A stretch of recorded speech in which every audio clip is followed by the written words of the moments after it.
Good evening, everybody.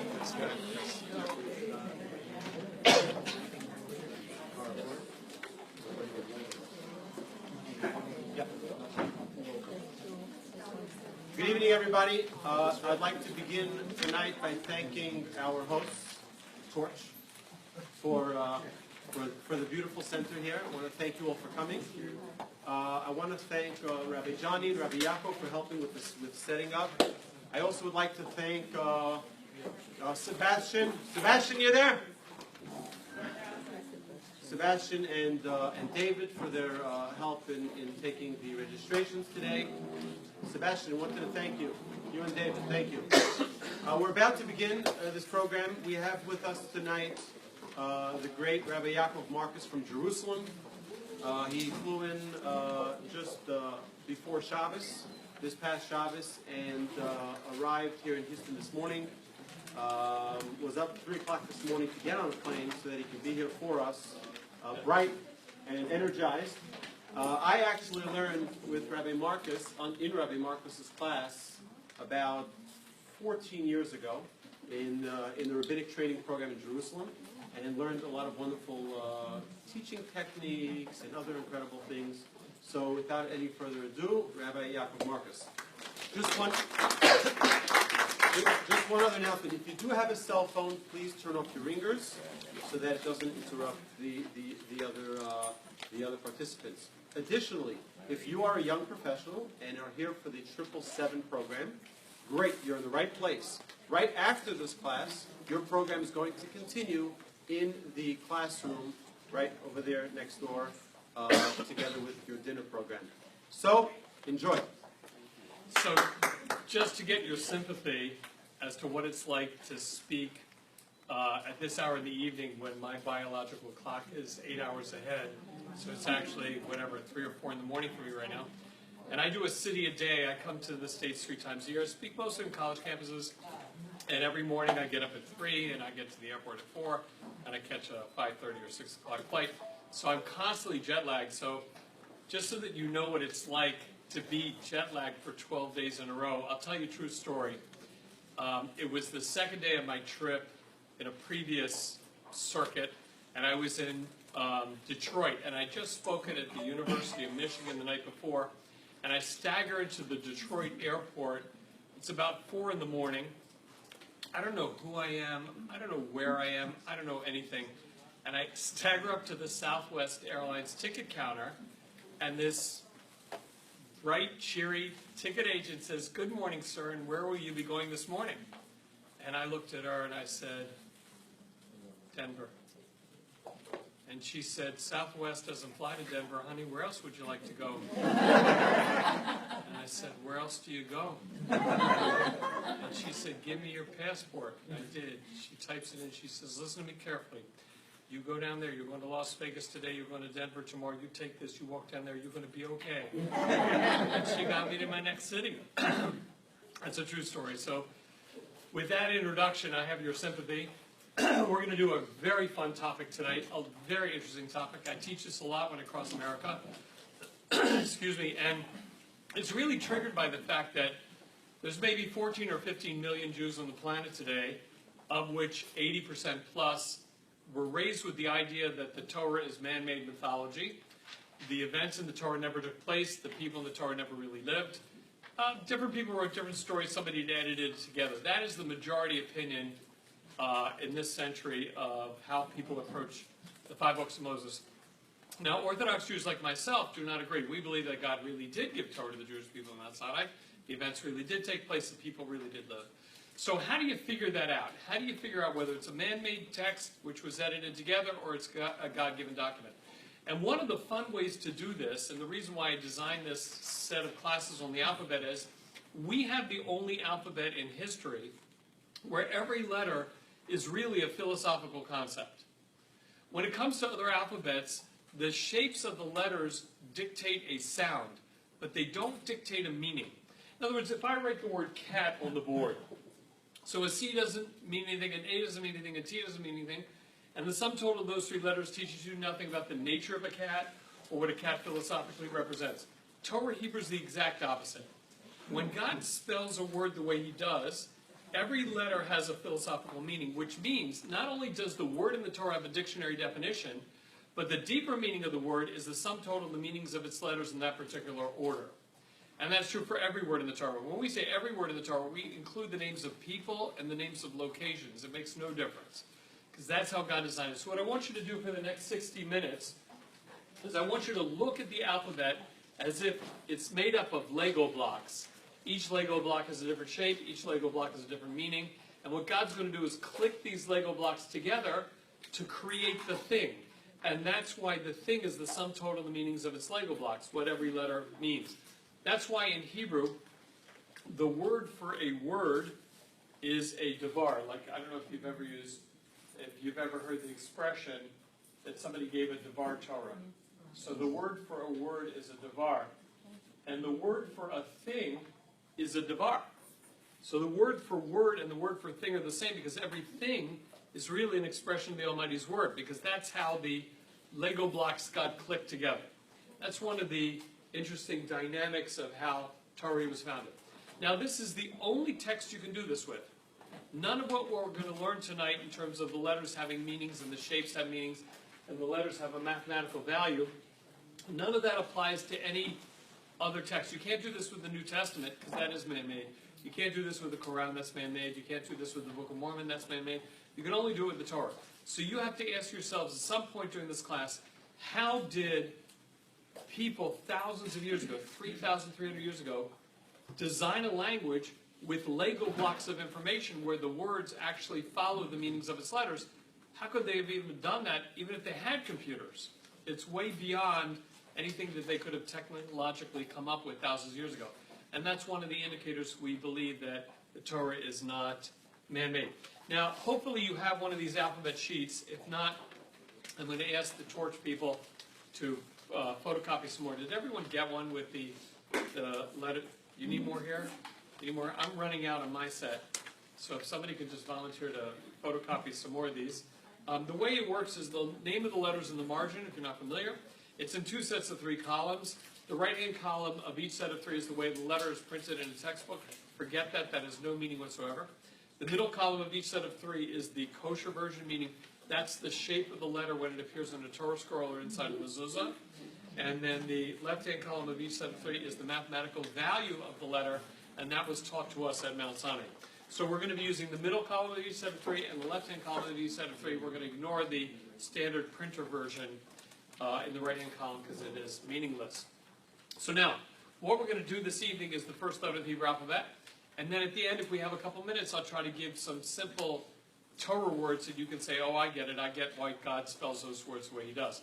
So the first letter of the Hebrew alphabet is the letter Aleph. The word Aleph is spelled Aleph, Aleph, Lamed, Fe. And Aleph has a mathematical value of 1. And anytime you see oneness in Judaism, all onenesses in Judaism always allude to God. Infinite oneness, infinite perfection of God. So there must be something godly about the letter Aleph, and you cannot say it's a godly shape. That would be idolatrous. You're not allowed to represent God with shapes according to Judaism. So there must be some sort of godly message in the letter Aleph as opposed to a godly shape. So let's see if we can find any hints to godliness in the letter Aleph. The first hint is, unlike every other letter of the alphabet, the letter Aleph is the only real silent letter in Hebrew. Every other letter has a sound associated with it. For those of you who were taught modern Hebrew, or Israelis here, you were taught that the letter ayin is silent. That is not correct. According to Torah, ayin, which is the letter all the way down here in the 70 position, ayin is a guttural letter. It sounds like you're swallowing, and it is not silent. Like, for example, the airline of Israel is spelled with an ayin, so it's not LL, it's L-Al. It's got that guttural sound. So ayin is not silent. Aleph is the only silent letter. Why does that make sense? Because just like God didn't give himself a physical expression out into the world, he doesn't assign a physical sound to the letter that represents his oneness, and that's why Aleph stays silent. It only carries the sound of whatever value you put underneath it. Okay, so that's the first hint. The other hint is when you look at the word Aleph in the Torah, and you see the word Aleph used in other contexts where it is not the first letter of the alphabet, Aleph thematically keeps being used by God the same sort of way. To aleph something, aleph in Hebrew, means to educate. And that's why in modern Hebrew, they use the word aleph to be the root of the modern Hebrew word ulpan, which is a place where you go to study something intensively. So aleph is the root of the word ulpan because aleph means to educate. Now, why did God do that? Why did he take the letter that represents his oneness and use it in another context to mean education? Because education thematically is taking something in low potential and raising it to a higher level. I got an 18-year-old with no job skill, 4 years later they're an accountant. So education is always thematically raising something up in ability. And that's going to be the theme for all alephs. For example, in the numbering system, when we assign numbers, when God assigned numbers to the letters at Mount Sinai, you have the ones places here. I don't know if you can see the green in the back of the room, but you have the tens places here. You have hundreds down here. When you get to oneness in the next system up, after ones, tens, and hundreds, you get to thousands. And of course, the word thousand is the word aleph, is just vowed differently, and it becomes eleph. Eleph is oneness taken to a higher level. So just like education takes you to a higher level, elevating oneness to a higher level is also thematically an aleph. And lastly, in the Torah, somebody who raises himself up above everybody else to become a leader of a nation or a leader of a tribe gets the same label. In the Torah, somebody who builds himself up above everybody else to lead them is called the word aloof in the Torah. And aloof is actually a term borrowed in the Israeli army in modern Hebrew. They assigned it to somebody who lifts himself up above everybody else to lead them, so it's the name of a general or a colonel or something like that. In modern Hebrew, they borrowed it from the Torah. And I'm pretty sure that the modern English word where you think you're above everybody else to be aloof is probably coming from this Hebrew word right here. And therefore, alephing is always raising something up above everybody else. So you can see that taking something of low potential, raising it to a higher level, is how God uses the word aleph in other contexts. So there must be something it's hinting to in the use of the word, and we'll see at the end of the class why that works out really nicely. If you just remind me to come back to it, you'll see why God uses the word aleph in those contexts. But anyway, that's how you spell the letter. Now, if I were hired as God's graphic artist, I wouldn't have chosen a letter to represent God's oneness with such a complex X-like pattern. I would have used a simpler shape like a vertical line or a horizontal line or a circle or a dot. Why did God use such a complex pattern to represent his oneness? And so for that, we have to go to the chart I gave you, upper right-hand column, upper right-hand of the middle of the right-hand column, upper line, middle column, the kosher aleph, not the printer version of the aleph. And tell me, when you look carefully, you can see aleph is really not one letter, it's letters of combination. You got a, right, you get an upper yud, good. You get a lower yud, and you get a slanted vav. Excellent. So really, when God wanted a letter to represent his oneness, he chose 3 letters in combinations. Upper yud, yud is the 10th letter of the alphabet. Lower yud, again that same letter. And then a slanted vav. Vav is the 6th letter of the alphabet. So why did God bring these 3 letters in combination and say, okay, this combination is going to represent my oneness? Why didn't he make a squiggle and just say this is going to represent my oneness? Why is he borrowing letters in combination? To answer that, we need to know the meaning of life according to Judaism in 90 seconds or less. Aren't you glad you showed up this evening? The meaning of life according to Judaism in 90 seconds or less is, if you were in the 1960s TV game show called Let's Make a Deal. I just dated myself with that one, didn't I? Anyone remember that show in ancient history? Monty Hall was a Jewish guy from Canada. And the way the show worked is you brought something silly to the studio, like a bowling ball, and he would trade you what you brought to the studio for what was behind one of 3 curtains. The way the show works is behind one curtain there'd be a chicken, behind another curtain there'd be a chair, behind the 3rd curtain there'd be a brand new car. So it was an exciting show. I'll tell you what's behind each curtain you get to pick, okay? Behind curtain number 1, which way my curtain's going? Behind curtain number 1, there's infinite knowledge. You'll know everything there is to know in the universe. Behind curtain number 2, there's infinite pleasure. You'll live in infinite pleasure forever. Behind curtain number 3, God is sitting on his throne. There's an empty chair nearby. Get to hang out for the rest of eternity with God forever. So what does Judaism say? Judaism says we're a knowledge-based religion, and therefore infinite knowledge is an excellent choice, because we love to know everything there is to know in the universe. And Judaism says we're here to get pleasure, so curtain number 2 is infinite pleasure forever. Sign me up. It's an excellent choice. However, Judaism says you have to go for curtain number 3. Because when you get the opportunity to connect back to God forever in curtain number 3, you're connecting back to the source of all the knowledge in curtain 1.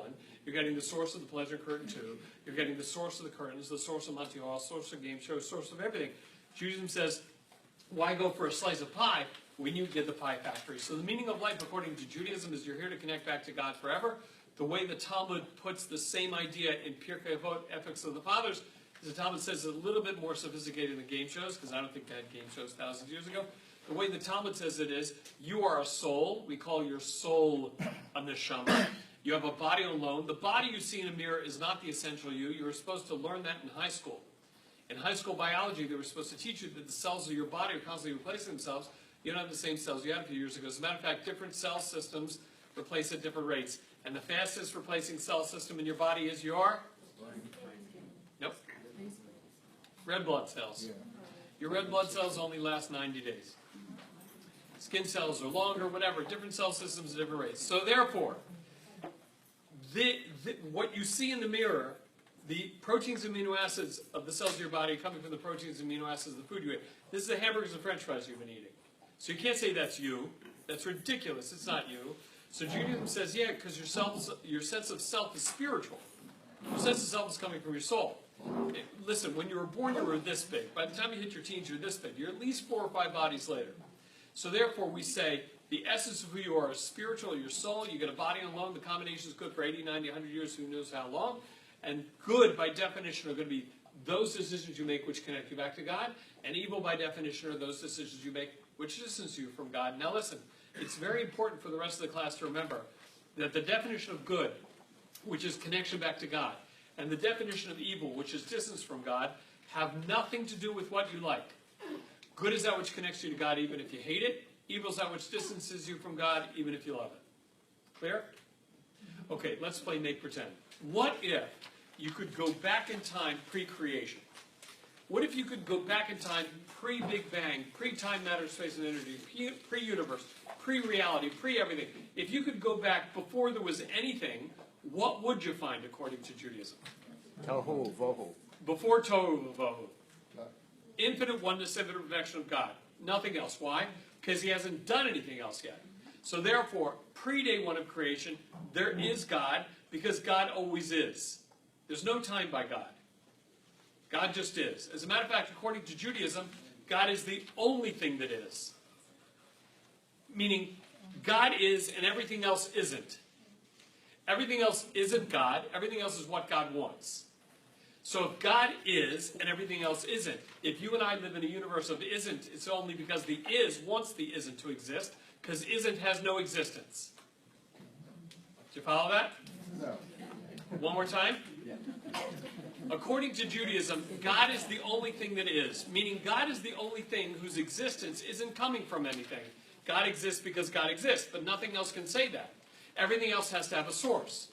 So therefore, God is the only thing that is, everything else isn't, meaning everything else isn't God, everything else is what God wants. So if you and I live in a universe of isn't, it's only because the is. God wants the isn't to exist because isn't has no existence.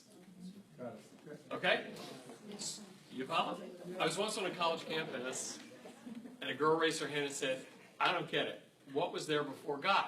So I said, gee, I feel sorry, but as soon as you inserted the word before into your question, you locked your question into time, and there's no time by God, so there's no before to be before, so you can't ask the question. There is no such question. God just is. And another girl said, yeah, but where did he come from? I said, well, I feel bad, but as soon as you inserted the preposition from into your question, you made your question locational. There's no location by God. There's no from to come from. You can't ask the question. God just is. You get it? God's the only thing that is. So pre-day 1, there's God. And that's all there is. But the meaning of life is I'm here to connect back to God. So if theoretically I could go back pre-day 1 of creation, and all there is God, and I say, well, what should I do today? There's nothing here but God. I guess I'll connect back to God. There's nothing else to do. That means that fulfilling the meaning of life according to Judaism is easiest pre-day 1 because there's nothing else there. In other words, if you're here to connect back to God, you can go back pre-creation and all there is God. Of course it's easy to connect back to God. What else are you going to do? You follow? Which means fulfilling the meaning of life according to Judaism is easiest pre-creation, if such a thing were possible. Then let's say God decides he wants there to be a universe. Let's say he wills a universe. let's say he decides he wants there to be time, matter, space, and energy. Call it day one. Call it a Big Bang. Call it whatever you want. But on day one of creation, there's more out there to distract me from connecting back to God than pre-day one. So it's harder to connect back to God on day one than it would have been pre-day one. Make sense? So therefore, what I want you to do is I want you to re-look at the first 6 days of creation, not as people try to do, as if it were a science textbook on how to create a universe if one day you became God. That's not what's going on in the first 6 days of creation. What's going on in the first 6 days of creation is what God is doing is creating layer upon layer upon layer of a mask of physics, chemistry, and biology, which is getting more and more ordered, more and more structured, more and more complex, and therefore making it more and more difficult to connect back to Him. So pre-day one, it would be easy to connect back to God. On day one, when the mask is in its infancy, it's a little harder to connect back to God than day one, pre-day one. On day two, it's harder to connect back to God than day one. Day three is harder than day two. Day four is harder than day three. By the time the Torah gets to day 6, whatever these days mean, because remember, we measure a day by rotation of the earth relative to the sun. That can't even start till day 4. There's no rotating earth relative to the sun till day 4. So who knows what these days mean? But by the time the Torah gets to day 6, and human beings are put on the other side of day 6, and we're told the meaning of life is connection back to God. But now the mask of physics, chemistry, and biology is so thick, you can go through life an atheist and say connection back to who? I don't know if God exists. I don't know if I have a soul. I don't know if Judaism's true. I do know I've got to go to work. I've got to pay my bills. But God, spirituality, Torah, who knows? That's how thick the mask of nature got over the first 6 days of creation, which means if the whole purpose of creation was connection back to God, the act of creation over those first 6 days made it almost impossible to do that, which is another way of saying that the purpose of creation and the act of creation were opposites. And if you and I can figure that out in under 3 minutes, why couldn't God figure that out? And the answer is He could. So why did He do that? And the answer to that question goes back to when I was in the 5th grade. Now, what human beings understood before I was in the 5th grade, I don't know. But I figured it out in the 5th grade, because what we used to do, and you people would never do this, we used to bend paper clips, and then we used to hook them to rubber bands and take aim at the head of the kid sitting next to us. And these things stung like crazy, you have no idea. But the only time you could shoot that kid in the head with your paper clip, or put it down, is when the teacher was out of the room. Because when the teacher was in front of your desk, you never touch a rubber band and paper clip, so you didn't want to get in trouble. That's exactly what God's doing. The only way to generate the free will capability you have to decide whether or not you want to connect to God or whether or not you want to walk away is for God to pretend to be out of the room. So maybe He's in the room right now, maybe He's not. Listen, if God's in the room right now, that's very serious. You guys should be taking more notes. And if He's not, so do whatever you want, right? Hold your cell phones below the chair, check your emails, whatever it is people do. But that's where your free will begins. No free will, no relationship. Think about it for a second. The mask of nature hides God, so maybe He's in the room right now, maybe He's not. Maybe science can explain everything. Maybe the universe is one big random accident. What a coincidence. Aren't we lucky? Maybe they're wrong. At that point, that's where your free will begins. Think about it for a second. God is He's infinitely, overwhelmingly perfect and infinitely, overwhelmingly pleasurable, that if He were to take the mask of nature He hides behind, and let's say He were to decide to rip that mask apart for 30 seconds and appear in front of you and say, hey, guess what? I really do exist. So what are you going to do now? Be secular? You're going to be an atheist? You would just grab on, you wouldn't be able to let go. You could be like a robot or a zombie.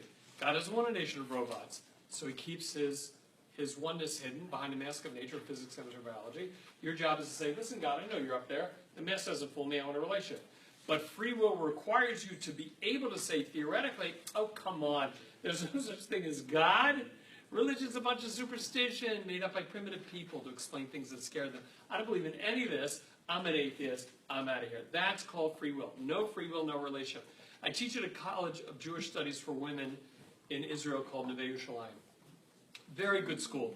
And I often tell my students, that if the day before they got married, if I were to take their fiancé and use a combination of hypnosis and chemicals to brainwash this guy into loving and adoring you, so much so that after he marries you, he follows you around the apartment all day like a lovesick puppy. He don't want to go to work in the morning. He can't stand the thought of being away from you for 8 hours. So for the first few hours of marriage, you'd love it. Then you'd throw him off a building. Because you don't have a husband, you got a robot. You can't be married to a robot. What makes a relationship meaningful is his ability to walk away and his decision not to. And that's what keeps God hidden behind the mask of nature. And in Jewish mysticism, that's the deeper meaning of the Hebrew letter Vav. The Hebrew letter Vav is the 6th letter of the Hebrew alphabet. And whenever you see sixes, you always have to think physical completion. The number 6 is the Torah's number for physical completion.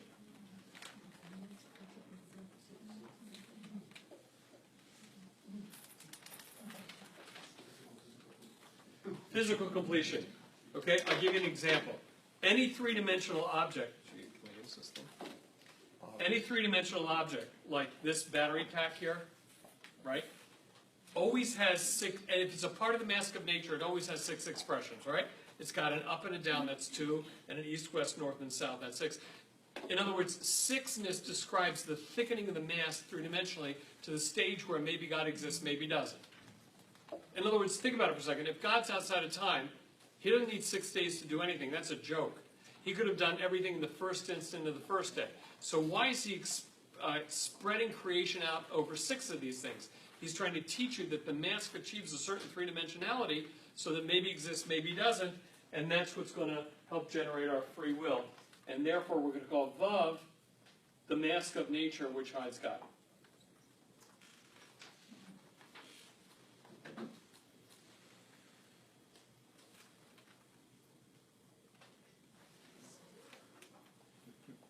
Can you guys see the board in the back? Yeah? Am I writing big enough? No? No. They warned me about that. I asked them for a huge board. I think they washed it in the washing machine at the shrink or something. This is what they gave me. Okay? Okay, you can use the wall. I can use the wall. Okay, fine. So that's the mask of nature which has God. Now, if you go into a hardware store in Israel and you buy a vav, what is a vav literally in Hebrew? You say to the guy behind the counter, I need to buy a vav. You walk out of the store with a hook. Exactly right.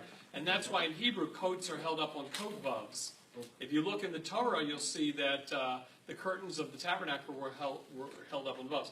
And that's why it's an important rule to remember. In other languages, grammar is designed to punish high school students. There's no question. In Torah, grammar teaches philosophy, because God doesn't make mistakes, even in grammar. So therefore, if a vav is literally a hook in Hebrew, then in Hebrew grammar, when you take that V sound, a vav is a V sound, and you put it in front of a noun, and you say ani vi, there's the vav. Ata, what did you just say grammatically? Me and. The vav becomes a conjunction and, because and hooks things together, and that's what a vav does, so God uses it grammatically as a conjunction and. If you have a Torah background, and you have some day school background, and you came to this class, that's why, by the way, in the Torah, a vav can hook time. Because it makes past tense future and future tense past when you put a vav in front. But that's for those of you who have a little background in Torah learning. Okay, so now, if I were hired as God's graphic artist, and he asked me to design a letter representing the mask of nature which hides him, I wouldn't have chosen the simple vertical line of a vav. It's not terribly physically complete. Since ink is physical, if he wanted me to design a letter of physical completion, I would have used a lot of ink, a lot of movement, a lot of texture, a certain je ne sais quoi. It would be a work of art. That would be my letter of physical completion. I wouldn't use a vav. Vav's too boring. But you got the idea. If you want physicality to represent the mask, why use a straight line? That would be a much better version. I was not consulted. But if God came to me and said, listen, I want you to design a letter representing non-physicality. I want a letter representing spirituality. So what would a spiritual letter look like? What would a letter look like if it represented heaven as opposed to the physical world, or your soul as opposed to your body, or your thoughts as opposed to your brain? What would a spiritual letter look like? And I said, well, that's easy. Since ink is physical, why use ink? And I'd point to here and I'd say, you see that blank spot right there? That's your letter of spirituality. I wouldn't use any ink, to which God would probably reply, nice try. But you can't design a letter which ends up being a blank spot, because when you read from a Torah scroll in Shabbat, you'd have so many blank spots you wouldn't know where words started and stopped. So God said, listen, I want you to be my graphic artist. I want you to design a letter of spirituality that represents non-physicality, but you got to use ink. I'd say, fine, if I have to use ink, I make a dot. Least amount of physical ink possible. That's exactly what God did. Because the letter of spirituality is the least amount of ink of any letter. It's the only letter in Hebrew that floats in the air. Aleph, Beit, Gimel, Dalet can all sit in a line. Yud is that tiny drop of ink that floats, and that's why in the Torah, Yud is always the Torah's letter of spirituality. Whenever you see Yuds, you have to think of a soul as opposed to a body. You have to think of thoughts as opposed to your brain. You have to think of heaven as opposed to the physical world. That's why, by the way, remember the rule about grammar? Other languages designed to punish high school students? In Torah, it's always going to teach you philosophy. So if you take a simple verb, I normally don't do this in the fast version of the class, which I'm trying to do tonight. But if you take a simple verb, like the verb daber, which means to speak, if you take a yud of spirituality, put it in front of any verb root, it doesn't matter which one. I just picked an easy one. And instead of saying daber, which is to speak, you say yidaber. What do yuds do to verbs? Push them into the future tense. Exactly. It means he will speak. Why does that make sense? Because the future is not in the physical world. The future is only in the realm of thought. And yud is a letter of thought, so it slides verbs into the realm of thought. Well? Okay, good. So now, so the question we have to ask is, if yud is a letter of spirituality, why did God assign it a value of 10? Can I get a napkin or a Kleenex for this? Oh, never mind. I found one. Thanks. Why did God assign the letter of spirituality a value of 10? Why is Yud the 10th letter of the alphabet? I thought 7 was spiritual. 7 is Shabbat. What's so spiritual about 10? And there are lots of 10s that aren't spiritual. The 10 Commandments are not spiritual. Don't murder, don't steal, don't commit adultery sound practical. They do not sound spiritual. And those are the 10 Commandments. So why did God take the letter of spirituality and assign it a value of 10? And the answer to that is, let's go back pre-day 1 of creation. Before there was a universe, before there was time, matter, space, energy, before there was reality, when all there was the infinite oneness, infinite perfection of God, nothing else. Now, if we're going to say God is, are you guys keeping up? Okay. You'll stop me or you'll ask me if you have questions, you'll raise your hand? You'll let me know? Okay, good. So if God is infinitely one, not sort of one, not kind of one, but infinitely one, then by definition, there can't be anything else, because if there's anything else, God's not infinitely one. Infinite oneness means there's nothing else. So that creates a problem. How did God create a universe with trillions upon trillions upon trillions upon trillions of things in it without violating his oneness? Doesn't make any sense. For example, let's say God wants there to be an electron. So now that there's an electron, how can you say God's infinitely one? The electron's not God, the electron's an electron. So how come creation didn't violate God's infinite oneness? That's not my question. This question goes way back in Jewish philosophy. So the Arizal, who is a very famous Kabbalist who lived in Sfat 500 years ago, he deals with this. And he says, listen, I'm going to use a two-step metaphor to try to help our brains, which are human, understand what God did to create a universe without violating his oneness. Now, this metaphor cannot really be accurate because our brains are locked within time. Our brains are finite and locked within time. And your brain thought A leads to thought B leads to thought C, which allows you to conclude D. But you can't use a finite brain locked within time to understand God, who's infinite outside of time. It's not going to work. So the metaphor is only trying to help us come close. You listen to the metaphor. It's very simple. See if you can spot where it fails, because it's going to fail. Because we're never really going to understand what God does. Okay? The metaphor is only 2 sentences long. Sentence 1 is negative. Sentence 2 is positive. And you need both to get a universe in creation. Here we go. In step 1 of creation, God is so infinitely, overwhelmingly, intensely one that nothing else could possibly exist because he's too, T-O-O, one-ish for anything else to exist. So what does he do? Metaphorically speaking, he's going to pull himself back and create a space. Now that space has a long name. That space is called a space where God is out of the way enough to allow for the possibility for something else to exist, but nothing exists. He's just making it possible. Okay? So again, step 1 is called negative, because God didn't do anything, he just sort of removed.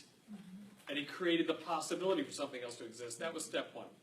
Now, in step 2, God's going to will or zap into that space reality. That's where everything's going to unfold. That's where our universe unfolds. That's called a positive step, because now God's doing something. You need both steps to get a universe. That's it. That's the whole metaphor. Step 1 is negative because God pulls himself back enough to create a space where he's out of the way enough to allow for the possibility for something else to exist. And step 2 is positive because he's going to cause our reality to exist. That's it. Now, that was the both steps of the metaphor. Did you spot where it failed? He can't remove himself if he's ever... That's exactly right. If you're going to talk location, you must talk infinitely everywhere. And therefore, God, in his infinite oneness, cannot get out of the way because there's nowhere to go. So the metaphor failed in its first sentence. So along comes a later commentary on the Arizal, who lived 500 years ago. His name was Rabbi Chaim from the town of Volozhin. He lived about 200 years ago. And he says, if it gives you a headache thinking how God pulled himself back to create a space where he was out of the way enough to allow for something else to exist, and you know God doesn't go anywhere because there's nowhere to go, and therefore there is no such thing as a space where God's out of the way. So this rabbi comes along and says, okay, I'm going to reword it. I'm going to say the same thing that the Arizal said 500 years ago, but I'll say it in a way that's easier on your brain. You'll get less headaches. So listen to how he rephrases it. He says, I'm saying the exact same thing. He says, instead of saying God pulled himself back to create a space where he was out of the way enough to allow for the possibility for something else to exist, he says, why don't you simply say in step one, God hid himself enough to allow for the possibility for something else to exist? Then you don't have to think of him going anywhere. So step one is negative because God's going into hiding. Step two is positive because he's willing reality into existence. That's the two-step process for creation. If you don't have both steps, you don't get a universe. You follow? If you follow that metaphor, certain things that make no sense about Judaism will start to make sense. Okay, I'll give you an example. Let's say you lived 3,000 years ago. You have a civilization. You've got to have every day progress to the next day. Monday has to become Tuesday, Tuesday has to become Wednesday, so on and so forth. There are two logical methods of changing days. If there are no clocks, because clocks were not existent 3,000 years ago, and sundials only work during the day, so how can you determine when Monday ends and Tuesday begins thousands of years before their clocks? What do? What makes sense? Every day is a new day when the sun comes up. Exactly right. And civilizations did that. Sunrise was a new day. Makes total sense. The other method, which you could use, that we use nowadays, is midnight. You go from Monday to Tuesday midnight because everyone's asleep. It doesn't affect commerce or trade, right? It's an excellent method. Most civilizations stuck with that one. And how do you know when it's midnight before their clocks? And don't say the sun, don't say the moon, and don't say the stars. How do you know when it's midnight? Because you can always tell. Ooh, this is a good question. No, forget it. If it's cloudy, you can't tell. How do you know when it's midnight? No. No. There's not a class about astronomy, so I'll just give you the answer. Answer is noon. You can always tell when it's noon because the sun's directly overhead, correct? So if you divide a day into equal components, midnight's the exact opposite. That's how you do it. Okay? No, you have to tell noon. If you can tell when the sun's directly overhead, it doesn't matter how many divisions you make in a day. You can make 24 like we do. You can make 100. It makes no difference. Midnight's the exact opposite. So anyway, midnight works. Midnight works, dawn works. We have the weirdest one in history because we do sundown, which makes no sense whatsoever. Why sundown? In other words, can you imagine if you're an Orthodox Jewish lawyer in Manhattan on December 20th and the sun goes down at 4:05 in the afternoon, and at 1 o'clock on Monday afternoon your boss says, I need a report on my desk by 5, and you say, oh, you want it tomorrow. Right. And he says, pardon me? You say, yeah, 5 o'clock, that's tomorrow, right? He said, no, it's today. You say, no, sun goes down at 4:05, you want it tomorrow, I can do it by tomorrow. He says, you're fired. You get it? But according to Judaism, you're right. At 4:05 Monday ended, and at 4:06 Tuesday began. So you're right, he wants it tomorrow. But nobody thinks like that. So where do we get that from? The answer is the metaphor. Because hiding is night. When God goes into hiding metaphorically, that's lack of clarity, that's darkness, that's night. And then step 2 is willing reality into existence. That would be light. So every day of creation is there was evening, there was morning one day. There was evening, there was morning the second day. We're tracking time based on that metaphor, which is what the first 6 days of creation do. And that's why Shabbat starts when the sun goes down, because Hashem's going into hiding. That was step 1 of creation. You follow? So now, once you understand this, you now understand where Judaism and science go their separate ways. Take this plastic chair. Let's take a secular scientist. And you say, Mr. Secular Scientist, I'm just curious. Where did the carbons, hydrogens, oxygens, and nitrogens of the plastic come from? So we'll say, well, that's easy. You see, atoms come from star formation. Stars are where we get our atoms from. And stars come from early galaxy formations, which if you work backwards, you'll get to a Big Bang 13.8 billion years ago. So you say, okay, Mr. Secular Scientist, I'm just curious. Where did that Big Bang you're talking about, where did that come from? So now science has a problem that they don't like to talk about, and that is science is based on extrapolation and interpretation of things you can measure. And pre-Big Bang, pre-universe, we don't know how to measure before there were measurements. So when you say where did the Big Bang come from, he has a problem, because there's no way to measure before measurements. So if he says, well, I'll tell you this, it wasn't God, you say, excuse me, I'm sorry, how did you measure that? How do you measure God or spirituality? Where did you get that? You just made a claim. That's not a scientific claim, that was a theological claim. How do you know that? So if he's honest, he has to say, where did the Big Bang come from? We're not sure. We have theories, maybe it was God, maybe it wasn't, we don't know. That's an honest answer. But don't tell me it wasn't God. How do you know it wasn't God? There's no basis in science for knowing that. Okay? So now, where do we disagree with them? You see, the scientist looks at the carbons, hydrogen, oxygen, nitrogen, the plastic, and he says the chair exists. It has an existence in and of itself. And Judaism says that's not possible. You just violated the metaphor. Nothing has an existence in and of itself. God is the only thing that has an existence in and of itself. Everything else has to come from that. So in other words, if you could go to a store, I'm making this up, and you could buy spiritual glasses that allowed you to see spiritual things beyond the physical world, let's pretend you could put them on. And you look at the chair and say, you know what? I thought the atoms, molecules, electrons of the plastic of the chair had an existence in and of themselves.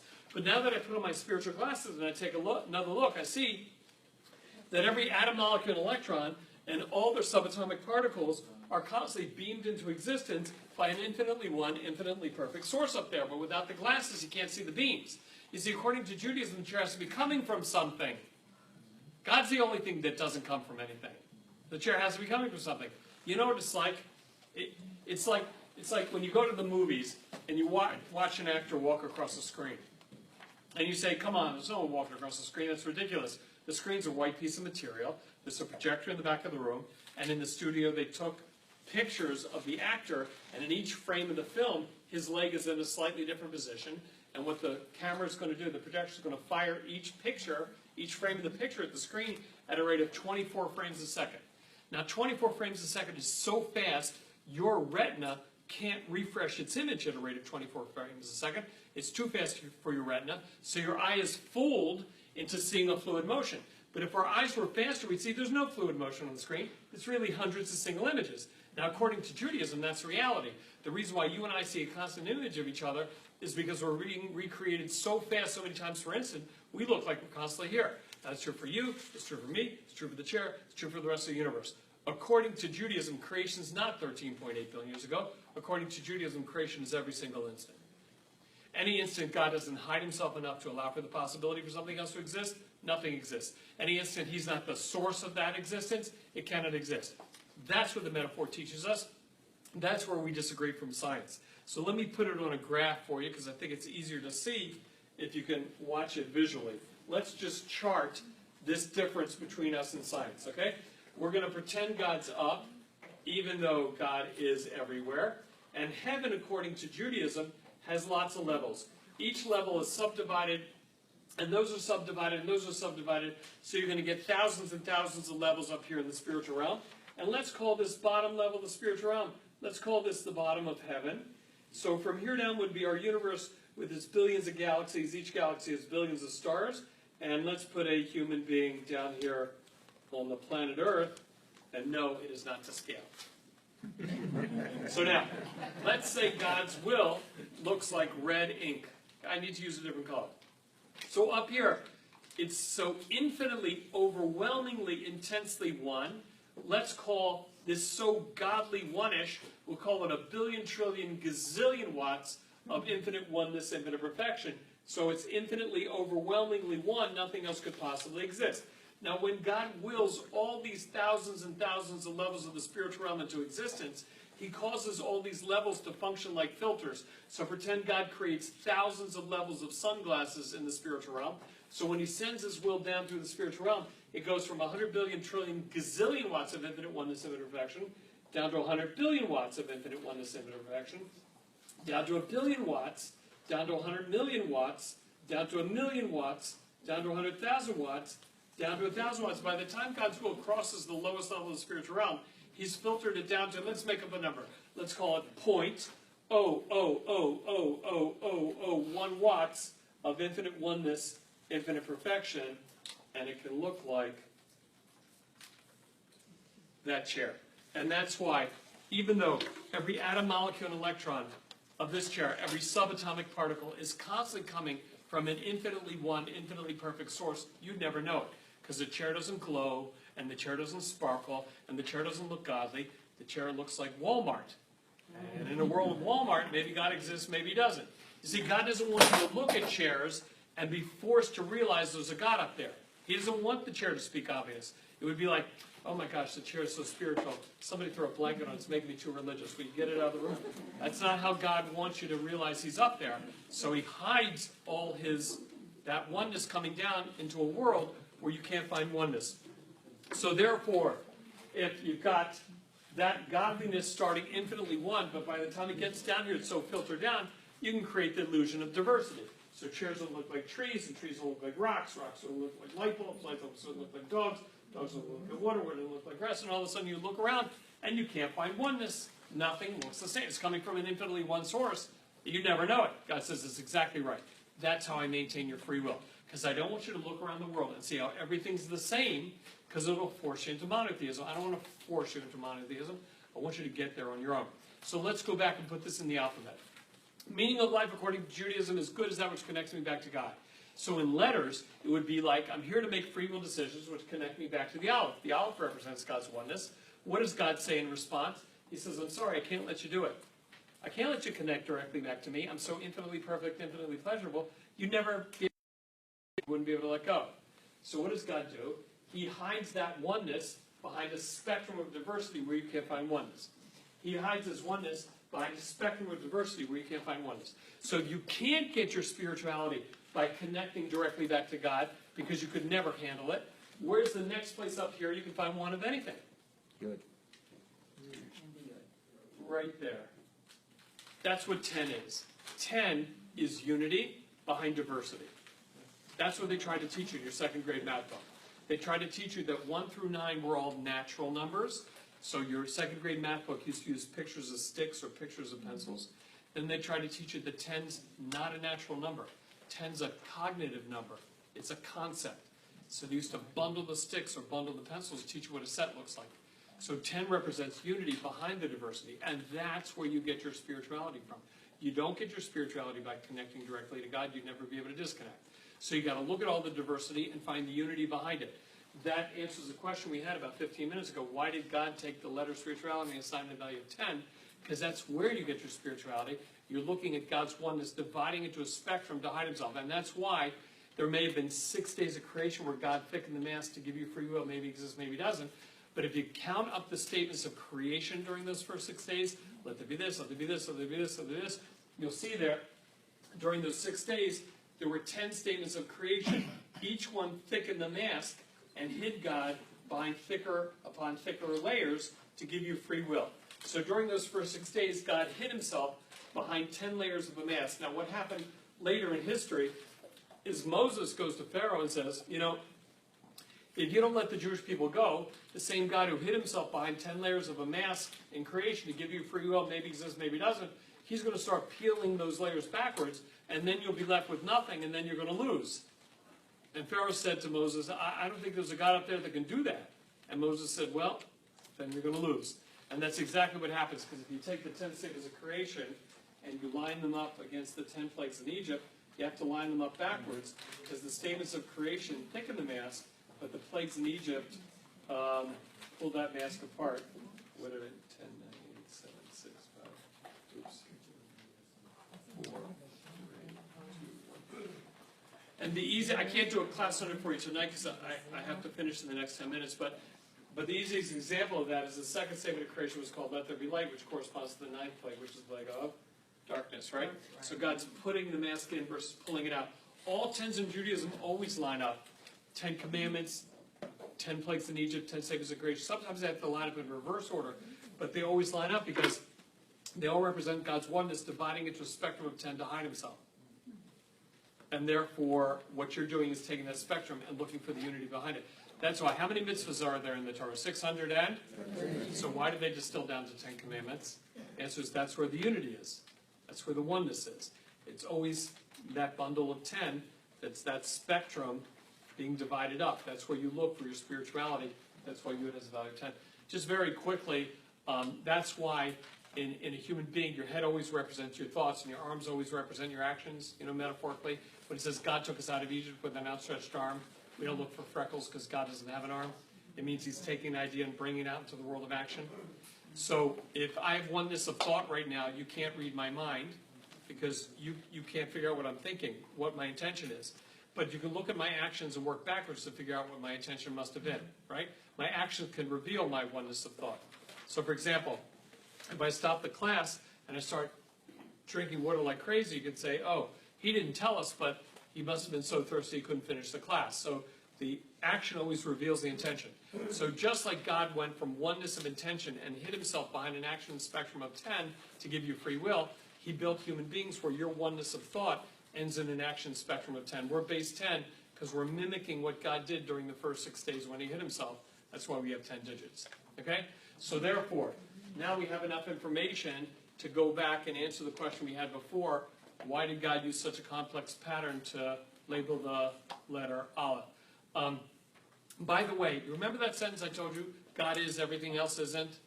And therefore, if you live in a world of isn't, it must be that the is wants the isn't to exist because isn't has no existence. We now have one more piece of information. God is, God's the only thing that is, everything else isn't. If you and I live in a universe of isn't, it's only because the is God wants the isn't to exist constantly. And that's why isn't has no existence. Creation, according to Judaism, has to be constant. For those of you who've ever opened up a prayer book in the morning and daven chakras right before Shema, we actually thank God for renewing the creation process. L'chol yom tamid, it's continual. We thank God for the action of creation is every single instant. He's constantly willing reality into existence. Okay, so I just want to do a quick tangent for you because I'm watching my watch here, and I promise I wouldn't go too far over. I'll give you a quick example of something you can walk away from this class with that's practical, because otherwise you'll say, well, Rabbi Marcus got up there and he talked mysticism for an hour and we can't really do anything with the material. It was just kind of fun, but there's nothing practical. I'll show you, if you followed everything we discussed this evening, certain things in Judaism that do not make sense will start making sense, okay? I'll give you an example. There's a very famous verse in the Torah that says, in 6 days God created the heavens and the earth, on the 7th day he rested. That's so famous that we pull that out of the Torah and we recite that verse when we make Kiddush on Shabbat. Now, let's go back to that verse. When you were in the 3rd grade, your folks sent you to Sunday school, and your Sunday school teacher said, hey kids, if God rests on the Sabbath, we should rest on the Sabbath. You think, yeah, that makes sense, we should rest on the Sabbath, whatever that means.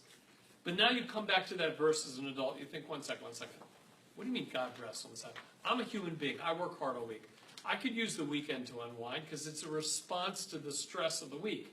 So resting has to be from something. But God's not affected by anything. In his infinite oneness and perfection, nothing affects God.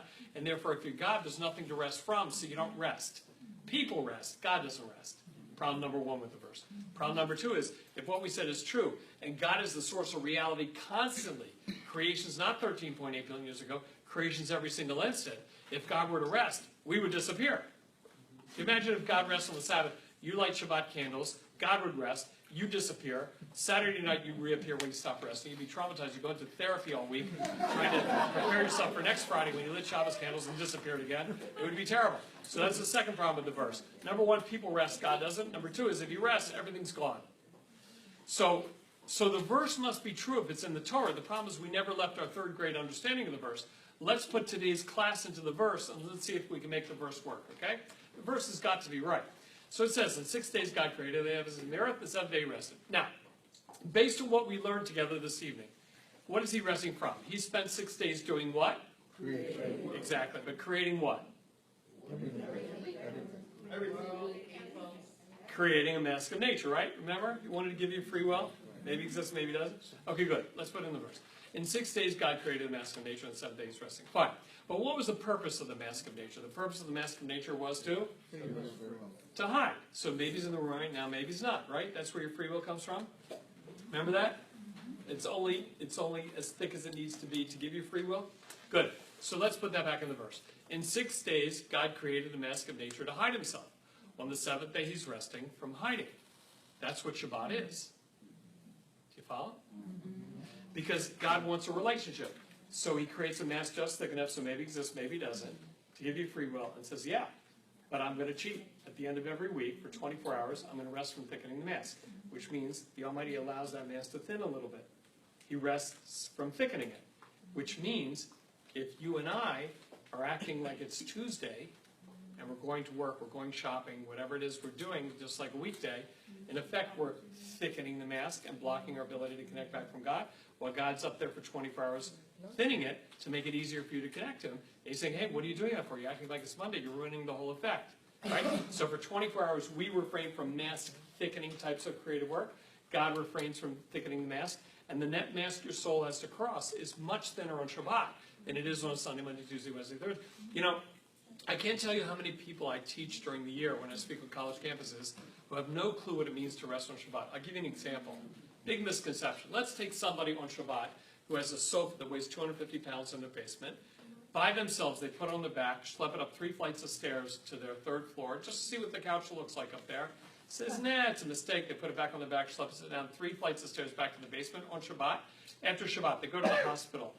In traction for 6 weeks with a chiropractor working on the back every day, because you got to be out of your mind to take a 250-pound sofa and schlep it up down 3 flights of stairs by yourself. They did a lot of work, but they never violated Shabbat, because the couch was already there. They just moved it around. But if I take this finger and with 1/1000th of a calorie, I flick that light on, I did no work whatsoever, but I just violated Shabbat because the light wasn't there before. So it has nothing to do with how hard you're working. It's, are you thickening the mask and blocking your soul's ability to connect back to God while he's allowing it to thin? Or are you allowing it to thin while God allows it to thin, make it an easier mask to cross on Shabbat than it is on any other day of the week? So that's something we can take away from this class that we were following along, okay? That's a practical side to all the work we've been doing so far. Okay, fine. So now, let's go back to the question we had originally, and that is that if God uses the letter Aleph to represent his oneness, why did he use this complex upper Yud, lower Yud, slanted vav pattern? So now we know what the letters mean. So let's take the Aleph apart. Upper level Yud, we said Yud is the letter of? Spirituality. Good. So what would upper Yud represent? What would you say? That would be heaven. That would be, in the let's make a deal metaphor, that would be Kurt number 3. That's the goal of what we're here to connect to. That's God sitting on his throne. That's upper level spirituality. Now there's a lower level Yud. The implication of a lower level Yud is there spirituality down here in our world. Is there spirituality down here in our world? Say yes. Yes. Correct. Where can you find it? Where's the Yud of the chair? Where's the Yud of the chair? No, the atoms of the chair are not a Yud. They are physical. And the letter physicality, I didn't teach it to you this evening, but the letter physicality is actually a Daled. And therefore, the atoms, molecules, and electrons would be a Daled. Where's the Yud of the chair? No, actually, I used a Star Trek metaphor. I was just saying if anybody followed it. You remember? The Yud of the chair would be what? The transporter. No. The beams, thank you. That was my Star Trek metaphor. Beaming into existence. You ever watched Star Trek? Everything was being beamed. Tractor beams, transporter beams. Right. Remember you put on your spiritual glasses and you saw that every atom, molecule, and electron were constantly being beamed into existence. So that spiritual beaming, that basis for the chair spiritually would be its good. The atoms of the chair would be physical. There would be a dollar. I'll make it easier. Where's your Yud? Your Yud would be your soul, right? Your body would be Daled, your clothing would be Daled, but your Yud would be your soul. That's the essence of who you are. You got the idea? So lower level Yud would be, let's say, your soul. Upper level Yud would be heaven. That's what we're here to connect to. That's the goal of our free will decision making. So we're here to make decisions which connect us back to God. But what blocks us from making that connection? The first 6 days of creation. The mask of nature creates a barrier between our soul and our ability to connect back to spirituality. I got to eat, I got to sleep, I got to pay my bills. That's the first 6 days of creation doing their job. And that's where free will comes from. And that mask of nature, that first 6 days can be so thick that you could exist down here as a soul and decide that there is no spirituality up there, become an atheist and walk away. That's the first 6 days of creation doing their job. Now, the Christian approach to this problem is fascinating if Christianity allowed me to speak on their behalf, which they don't, and if they understood the Hebrew alphabet, which they don't. They would probably say that that mask of nature with its fancy houses, fancy jewelry, fancy shopping, fancy temptations, is so inherently corrupting and so inherently blocking, you'll never get past it.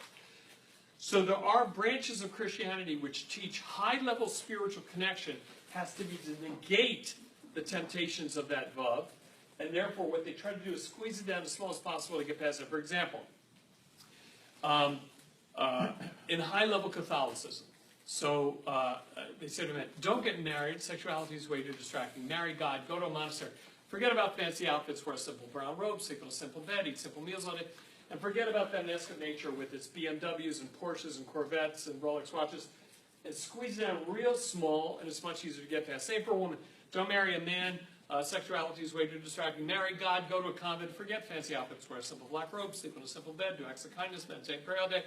Take that mask of nature with its fancy jewelry, fancy shopping, squeeze it down real small, it's much easier to get past. And you know what Judaism says about their approach?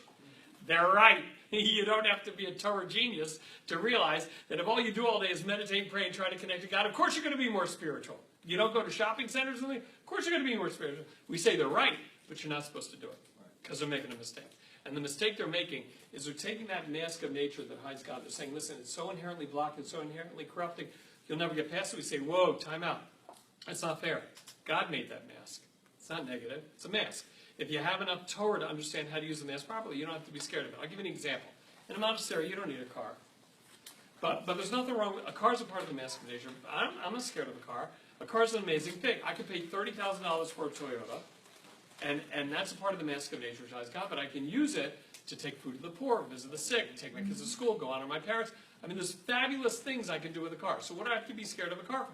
I have enough Torah to understand what that mask is for. It doesn't scare me. On the other hand, instead of paying $30,000 for a Toyota, what if you pay $230,000 for a Rolls Royce? So what did you get for your extra $200,000? You say, oh, come on, Rabbi Marcus, that's easy. You can get more food to the poor in the trunk of the Rolls Royce. And the answer is, no, you cannot. I checked. It's got the same size trunk as the Toyota. You say, no problem. I can visit the sick faster in a Rolls Royce. And the answer is, no, you can't. The speed limit is the same for both cars. So what did you get for your extra $200,000? And the answer, if you're honest, is ego. Because you're trying to buy your self-esteem and your self-image on a car dealer parking lot. And it doesn't work. You ever notice that really nasty people who drive really nice cars stay nasty?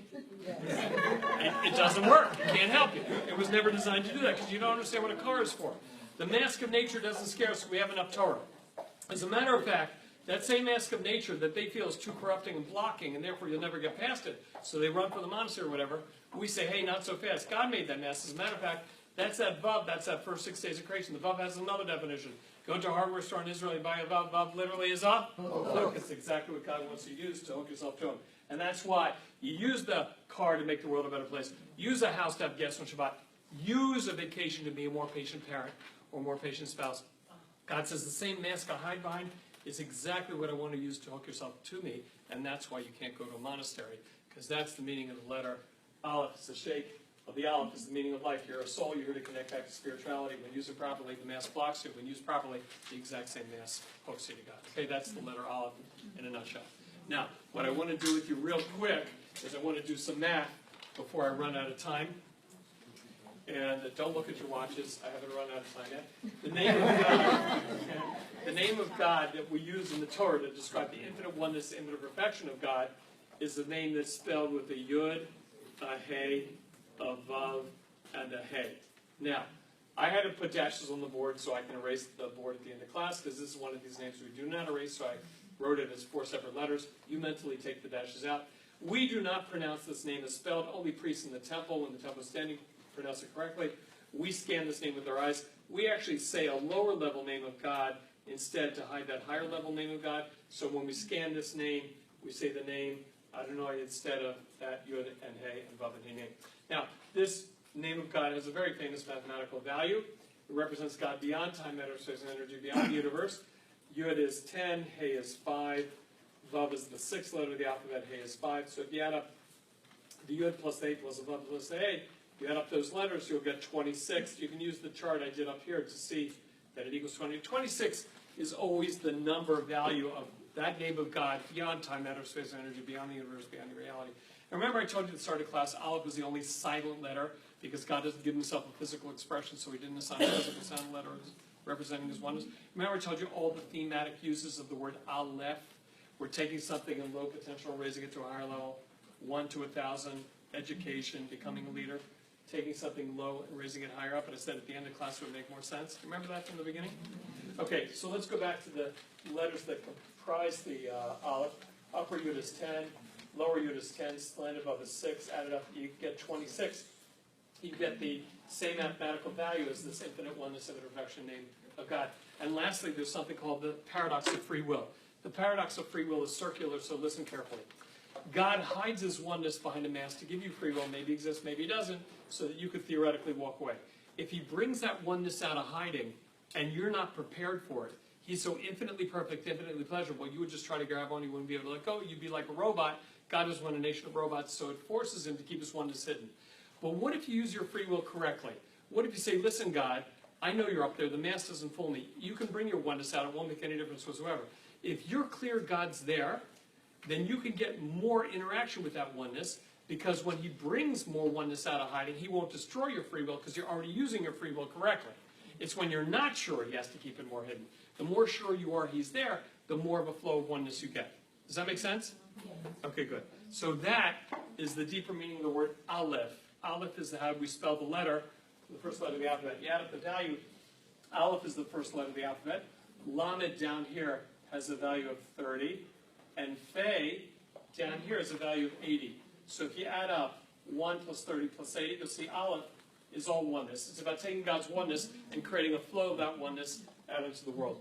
And lastly, I promised you at the start of the class, if we had enough time, I'd show you how words worked, if you know the meanings of those letters. We didn't do very much tonight, but if we take the word Yad, and what's your Yad? Your Yad is your hand. Good. Okay, it's spelled Yud Dalet. So if every word in the Torah is really the sum total of the meanings of its letters, and you can't do that with the New Testament, you can't do it with the Quran, you can't do it with the Book of Mormon, it's only one text in history you can do this with.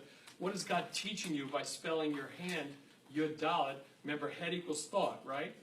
And your arms always represent actions. So why is he spelling your hand Yud Dalet? He's teaching you the proper use of your hand is to take the and bring it out into the right. When you're taking spiritual ideas and bringing them down into the physical world, you're using a Yad correctly. What's the end goal of Judaism? To take everything in the physical world and connect it back to spirituality. So let's take everything in the physical world, that's the world of Dalet we're in, and use it for a higher level spiritual purpose. Take the physical car, use it for a spiritual purpose. Take your house, use it for a spiritual purpose. When you take everything in the physical world and connect it back to a higher level spiritual purpose, that's the word die, like we say at the Seder table. Die, die, what's die mean? Enough. It's the end goal. It's the stopping point when the physical connects back to the spiritual. And that's why, by the way, if you do the math, you'll see Yud has a value mathematically of 10. Good. And Dalet has a mathematical 4. So it equals 14. And if you ever notice, the only way to manipulate your hand is with 14 bones, right? 3, 6, 9, 12. And another 2 is 14. That's how your Yad works. Every word in the Torah is operating on this level. If you can just crack the code like DNA, you say, oh, I get why God spells the words the way he does. And there's no other book in history you can do that with. There's no other religion that can make this claim. There's only one system that was designed by God this way, including the grammar, to teach you concepts. And that's one of the reasons we believe that God gave it to Mount Sinai. There's no way this was man-made. That was just one letter of the alphabet. Hopefully I'll be able to come back another time. We'll try the letter B next time. Okay, thank you very much.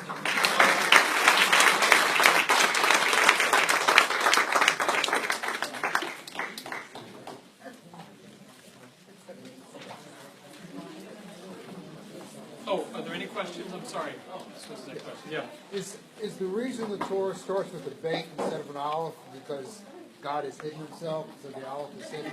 It's got to start with the bet.